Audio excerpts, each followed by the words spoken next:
Hillebrand. I'm one of the principals here at Don's Appliances. I'm joined by corporate executive chef Anthony Marino. What's up, guys? How's everyone doing? We'll just call him Chef for short. Works for me. We're going to dive into a subject that may or may not be something that's top of mind, but when and how to buy a range hood, right? Yeah. So a lot of our kitchens have over-the-range microwaves with the built-in range hoods, but as you start to remodel or change things, you may want to go ahead and move that microwave somewhere else and look at a range hood. You can do a decorative range hood. You can do a cabinet insert range hood, whereas you've got the guts of the hood up inside cabinetry, or just a traditional hood, whether it be a hood that mounts underneath a cabinet or a decorative chimney style hood that tapers up and into like a 12-inch chase where the ductwork would be hidden. So now the hoods are being really popular now. Even if you're in an older house and you've got to replace it, so we'll talk about what's underneath and what sizes that you guys need. So I mean, commonly 30-inch range, hood-wise, what do we need, Matt? Let's go up the chain with that too. So, about all that. So general rule of thumb had always been with a lot of kitchen designers is when you're doing a new kitchen, you want to oversize your hood. So if you've got a 30-inch range, kitchen designers, and this is not necessarily today anymore, but they want to oversize it to, let's say, 36. Well, today we're doing more of a uniform look. So if you do a 30-inch range, you do a 30-inch hood. If you do a 36-inch range, 36-inch hood. 48 up the chain, or up the size ladder, 48-inch wide, 60 would be a 60-inch. Now, when we do wood cabinetry, getting back to some kitchen designers, once you hit that 48-inch wide width on a range, then you may want to start to consider oversizing the hood. But the issue with oversizing is you get into some issues with making sure the cabinetry on the right and left are the same size. Yeah. So you have to look at it from a just an overall plan of the kitchen. Yeah, kind of symmetry and It's all about symmetry, exactly. And then let's talk about the air. I mean, everybody says, how much air do I need? What CFMs do I need? What is a CFM? You know what I mean? CFM is how much air is being moved per minute. So it's actually, CFM stands for cubic feet per minute. So how much air is being moved through that ventilation piece per minute? So general rule of thumb is on a 30-inch gas or electric range, 300 CFM up to 300 CFM. So 250 to 300 typically works well. Now, there are some building codes that will bring into effect how much air you're moving through that product or how much air you're taking out of the kitchen or out of the house. So this is where when we get up and above 490 CFMs, we have to make up air that we're taking out of the house or out of the kitchen. So this is where building codes are important, and you're going to want to consult an HVAC company to figure out how to make a proper decision or an educated decision how to create that makeup air if you're over 490 CFM.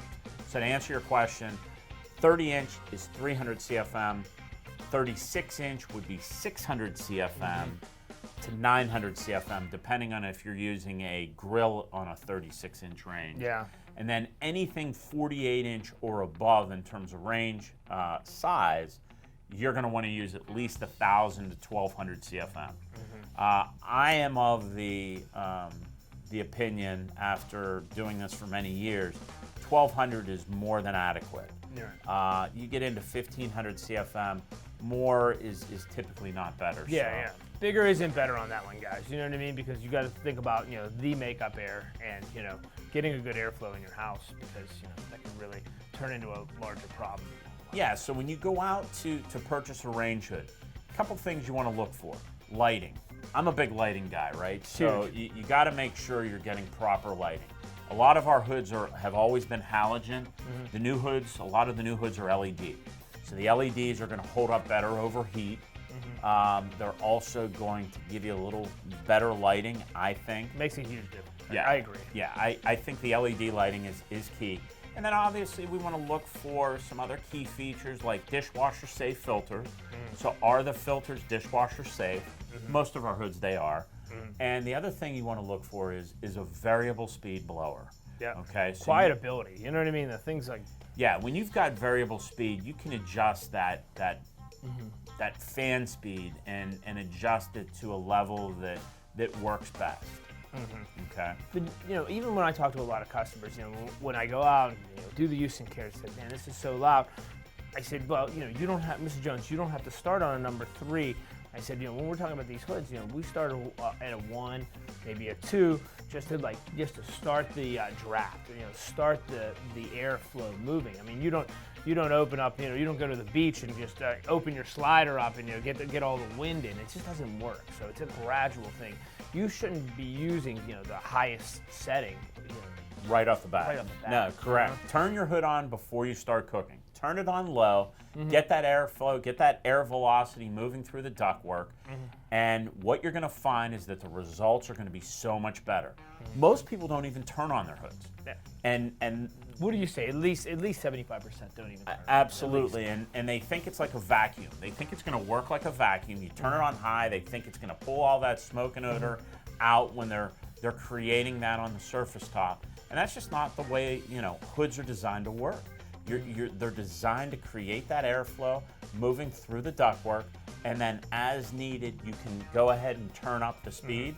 So as needed, when you need that extra pull, you're gonna have it. And I say, when you're using a few burners and a griddle, like Matt said, you have all that stuff working, then you're gonna be using high just to, gradually move all that vapor and all that oil up. I mean, the best hoods keep your ranges clean, keep your backsplashes clean. I mean, that's really where, these things come into play and are worth their dollar amount, is when you use them and you don't have to clean up grates and, grease and oil and vapor. And from a brand perspective, and this is key, and really, diving into this just momentarily, you really want to look at hood brands that are well known. You don't want to get off-the-cuff brand hoods, because when there comes a time to replace something, whether it's a bulb, whether it's an LED issue, whether it's a switch, whether it's a motor, even filters.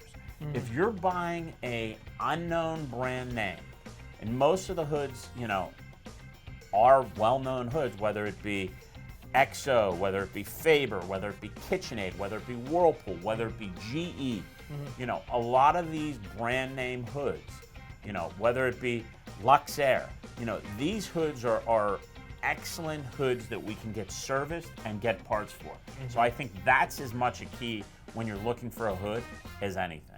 You're right. Just to make sure that those parts are on stock and on file, so you're not running around, saying, oh, I got it at this site, I can't figure out where everything is. Yeah, and go to donsappliances.com. You can see our hood selection. We appreciate everything, and have a great day. Yeah, stop into any of the showrooms, check out all our hoods that are on display. Thanks, guys.